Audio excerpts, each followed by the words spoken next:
যাকে 2 বছর ধরে ভালোবেসেছি তাকেই বিয়ে করেছি।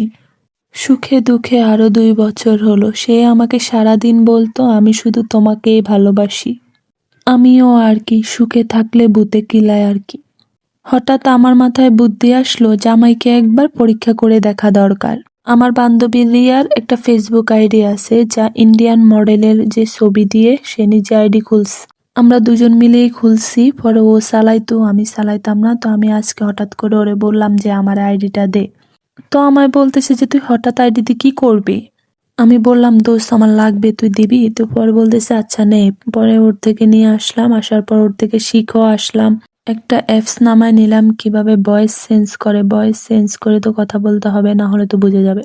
বাড়িতে এসে আমি আমার হাজবেন্ডকে ফ্রেন্ড রিকোয়েস্ট পাঠালাম। আমার হাজবেন্ড 2 দিন হয়ে গেছে কোনো ফ্রেন্ড রিকোয়েস্টের অ্যাকসেপ্ট করে নাই। আমার হাজবেন্ড আমাকে বলতেছে আচ্ছা তোমার কি রিয়া নামে কোনো ফ্রেন্ড আছে? পরে আমি বললাম যে না, আমার তো রিয়া নামে কোনো ফ্রেন্ড নাই। কেন, কি হয়েছে? পরে বললো যে আমাকে একটা রিয়া নামে মেয়ে ফ্রেন্ড রিকোয়েস্ট পাঠাইছে।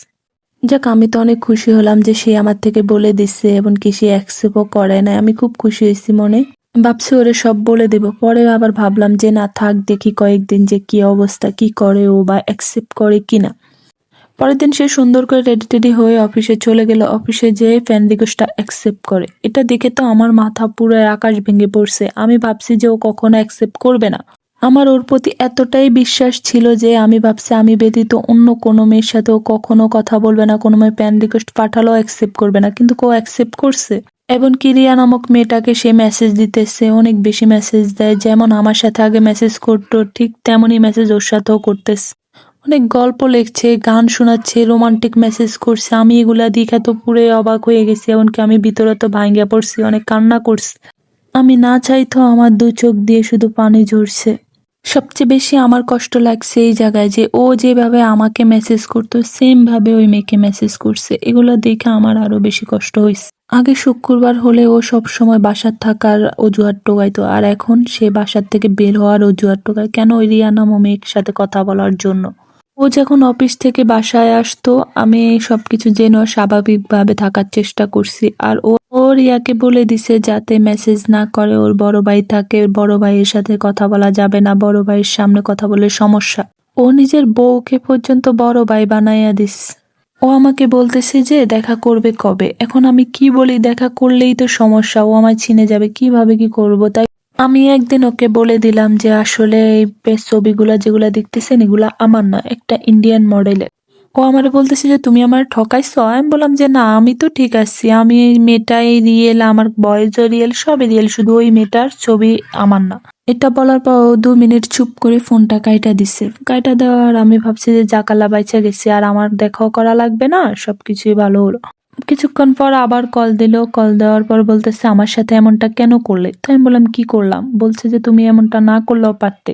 আমি বললাম যে আমি ফেসবুকে ছবি দেই না, আমার ফেসবুকে ছবি দিতে ভয় করে, কারণ ফেসবুকে ছবি নিয়ে অনেক কিছু অনেকে করে, তাই আমি ফেসবুকে ছবি দেই না। এটা বলার পরে উনি একদম হাইসা দিয়ে বলতেছে বোকা মেয়ে, তুমি এমন কোন দেশের নায়িকা যে তোমাকে এরকম করবে? তার চেয়ে কত কত মানুষ আছে যে এরকম সেলিব্রিটিদের করে না, আর তোমার ছবি নিয়ে কিছু করবে? পরে আমি ওনাকে বললাম যখন দেখা করব তখন দেখে নিয়েন। এটা শুনে তো ও মহা খুশি, বলতেছে কবে দেখা করবে। পরে আমি বলছি যে আমি জানাবো আপনাকে কবে দেখা করব। এখন আমি তো পড়েছি মহা বিপদে, আমি কিভাবে ওর সাথে দেখা করি, কিভাবে কি করি? ও আমার সব ফাউন্ডেশনে যত ক্লাসমেট ছিল সবাইকে চিনে, এখন আমি কাকে দিয়ে ওকে পরিচয় করাবো বা কাকে রিয়া নামে নিয়ে যাব? পরে আমার হঠাৎ মনে পড়লো আমার একটা ফ্রেন্ড আছে রিমা নামে, যে অনেক আগেই চলে গেছে চিটাগাং। তারা ছোটবেলা থেকে চিটাগাং থাকে। ক্লাস 7 পর্যন্ত আমরা পড়ালেখা করছি, তারপর চিটাগাং চলে গেছে ছোট থেকে। তো আমার হাজবেন্ড সবকিছুই জানতো, ওর ব্যাপারে সবই জানতো, কিন্তু ওকে কখনো দেখে নাই। ও আমার বেস্ট ফ্রেন্ড এটাও জানতো, সবকিছুই জানতো। পরে আমার আইডিতে যে অ্যাড আছে ওইটাও ও জানতো। আমি ওকে মেসেজ দিলাম যে ঢাকা কবে আসবি? পরে বলতেছে আমি আসবো, সামনের মাসে ঢাকা আসবো। পরে আমি বললাম তুই তাড়াতাড়ি আয়, তোর সাথে আমার দরকার আছে। বলছে আচ্ছা ঠিক আছে, আমি আসার আগে তোকে নক দেবনি। আমি যখনই আমার হাজবেন্ডের সাথে কথা বলতাম, বয়েজ অ্যাপস দিয়ে কথা বলতাম আর ডাকায়া স্টাইলের কথা বলতাম, তাও ও বুঝতে পারেনি আমার কণ্ঠ। ইদানিং ও খুব দেরি করে বাসায় আসে, রাত্রে অনেক রাত্রে বাহিরে থাকে। আমার সাথে ঠিক করে কথাও বলে না, আমার দিকে তাকায়ও না, নিজের মতে চলে, নিজের মতো সারাদিন মোবাইল নিয়ে থাকে। অফিস থেকে যখনই আসে তখনই মোবাইল নামে থাকে। ও তো ওই রিয়া নামক মেয়েকে সারাদিন মেসেজ করতে থাকে, ওর সাথে সারাদিন মেসেজ করে। ও তো আর জানে না যে ওইটা আমি। হঠাৎ রিমা আমাকে ফোন দিয়ে বলতেছে, দোস্ত আমি তো আসতেছি কালকে, তোর সাথে দেখা করবো। আমি বলছি আচ্ছা ঠিক আছে, কালকে আইসা কালকেই দেখা করবি। বললো আচ্ছা ঠিক আছে, তুই কোথায় দেখা করবি আমাকে বলে দে, ঠিকানাটা পাঠাই দিস। ওকে বলছি যে আমার একটু বাইরে কাজ আছে, আমার কিছু কেনাকাটা আছে, তাই আমি বাইরে যাবো। বললো যে আচ্ছা ঠিক আছে, যাও তাড়াতাড়ি চলে আসো। আমি আমার বান্ধবীকে সব খুলে বললাম, কিন্তু ও প্রথমে শুনে আমার সাথে একটু রাজি হতেছিল না। আমি ওকে অনেক জোরাজুরি করলাম, দেখ তুই ছাড়া আমার কেউ নাই, তুই আমাকে একটু হেল্প কর। পরে ও বললো যে আচ্ছা ঠিক আছে, আমি দেখতেছি। তারপর ও কি কি করতে হবে সব ওকে বুঝিয়ে দিছি, সব বলে দিছি, যেটা যেটা বলার দরকার ও ওইটা বলবে।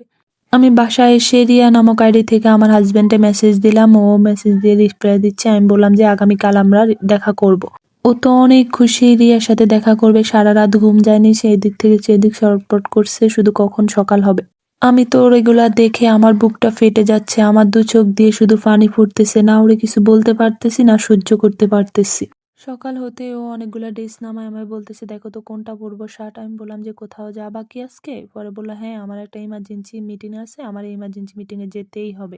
ইম্পর্টেন্ট একটা মিটিং, এটা আমার জীবনের সবচেয়ে বেশি দরকার আর অনেক জরুরি। আমি ওরে কিছু বলতে পারতেছি না, কিন্তু আমার বুকটা ফেটে যাচ্ছে, ওর সামনে চোখের পানিও ফেলতে পারছি না। পরে আমি ওরে বললাম যে আচ্ছা তুমি এটা গায়ে দিয়ে যাও। সুন্দর করে রেডি হয়ে তারপর বাইরে চলে গেল।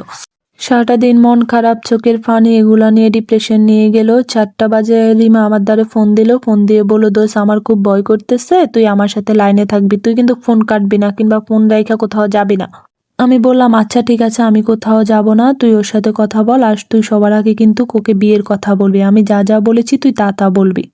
পরে বললো, দোস্ত ভাইয়া আসছে, তুই লাইনে থাক। পরে আমি চুপচাপ শুনতেছি, ও কথা বলতেছে। যখন ও আসছে, ও আয়েশা ওকে দেখা বলতেছে, তুমি আসলেই অনেক সুন্দর, ভালোই হয়েছে তুমি ফেসবুকে ছবি দাও না, না হলে কত ছেলেরা যে তোমার পিছে লাইন দিত, আমি তখন কোথায় যেতাম, আমি তোমাকে কোথায় পেতাম। আমার জীবনে এত সুন্দর নারী আমি কখনোই দেখি নাই, প্রথম দেখছি তোমাকে, তোমার মতো সুন্দর নারী এখনো পর্যন্ত কাউকে আমার চোখে লাগেনি। রিমা ওকে বলতেছে যে আমি ছাড়া আর আপনার লাইফে অন্য কোনো মেয়ে ছিল? আমার হাজবেন্ড বলল যে না, তুমি আমার জীবনের প্রথম নারী, তুমি আমার জীবনের শেষ নারী হবা। পরে রিমা বলল আমরা বিয়ে করব কবে? ও কেন যায় না বিয়ের কথাটা শুনে একদম চমকে উঠছে, তো তোমার তো খেয়ে গেছে, বলতেছে যে এখন না, 5 বছর পরে বিয়ে করব। রিমা বলল যে 5 বছরের পর তো আমার ফ্যামিলি কখনোই মানবে না, যত দ্রুত সম্ভব বিয়ে করবেন, না হলে আমার বিয়ে করা সম্ভব না। ও কেন যায় না আমতামতা করতেছে, কথা ঘুরাচ্ছে, এটা তুই এটা বলতেছে, তাও বিয়ের কথাটা সরায় নিচ্ছে। এদিকে ওর কথা শুনে আমার বুক ধপ করছে, চোখ দিয়ে পানি পড়ছে, মাথা ঘুরাচ্ছে, আমার খুবই খারাপ লাগতেছে। এমন টাইমে আমি ছাদে গেছি জামা আনতে, ওইখানে মাথা ঘুরে পড়ে গেছে। পাশের বাসায় ভাবি দেখে উনি তাড়াতাড়ি করে আমার হাজবেন্ডে ফোন দিচ্ছে। আমার হাজবেন্ডের রিমার দিকে না তাকিয়ে দ্রুত চলে আসছে। আমি বেডে শুয়ে আছি, আমার বাবা মাও আসছে, আসার পর ওনারাও দেখতেছে। এমন টাইমে ও আয়সা বলতেছে, আমার হাত ধরে অনেক কান্না করতেছে, কিভাবে তোমার লাগলো, কিভাবে পড়লা? আমি বললাম তেমন কিছুই হয় না, এত টেনশন করার দরকার নেই। এদিকে ও অনেক কান্না করতেছে, এদিকে আমার আব্বু আম্মু বলতেছে যে তুমি তো সারাদিন বাহিরে থাকো, আমি আমার মেয়েকে নিয়ে যাব। তো আমার আব্বু আম্মুর সাথে আমি চলে আসছি। আমি একটা সিদ্ধান্ত নিয়েছি যে আমি ওকে ডিভোর্স দিয়ে দেব। আমার ওর সাথে থাকা সম্ভব না, এত কষ্ট নিয়ে বেঁচে থাকা, ডিপ্রেশন নিয়ে বেঁচে থাকা আমার পক্ষে সম্ভব না, আর ওর সাথে থাকা তো আরো আগে সম্ভব না। বাসায় আসে রিয়া আইডির থেকে ওরে মেসেজ দিলাম, ও তো অনেক মেসেজ করতেছে, কথা বলতেছে, ওই মেয়ের সাথে তো খুব ভালোই আছে, ও ভুলে গেছে ওর বউকে। এগুলা দেখে আমি আরো বেশি কষ্ট পেয়েছি। আমি সিদ্ধান্ত নিলাম যে আমি ওকে সত্যি সত্যি ডিভোর্স দিয়ে দেব। এমন টাইমে আমাকে দেখতে রিমা আসে। রিমা আসলে ওর সাথে আমি বললাম যে কি রে, তুই এখন আসলি? রিমা বলল যে আমি আসলে তোর সাথে দেখা করতে আসছি, আমি চলে যাব চিটাগাং।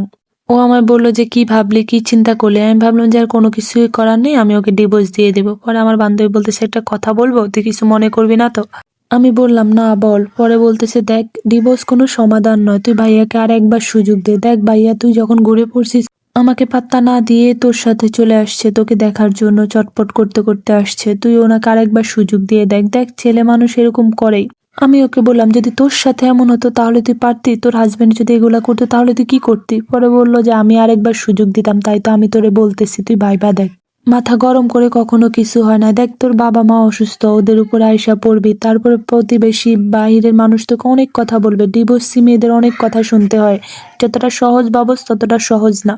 আমি ওর কথাগুলো মনোযোগ দিয়ে শুনলাম, পরবর্তীতে ভাবলাম যে আসলে ও যা বলছে ঠিকই বলছে, ওর কাছে আমার ফিরে যাওয়া উচিত। পরের দিন আমি ওর কাছে চলে গেছি, ও আমায় নিতে আসছে। পরে আমার চোখের সামনে একটা পোস্ট আসলো যে ওয়াইফ হাজবেন্ড সবকিছু বকে দিয়ে দিচ্ছে, সব আইডি টাইডি। তো আমি ওকে বললাম, দেখো আমি আমার সব আইডি কি সুন্দর বকে দিয়ে দিস।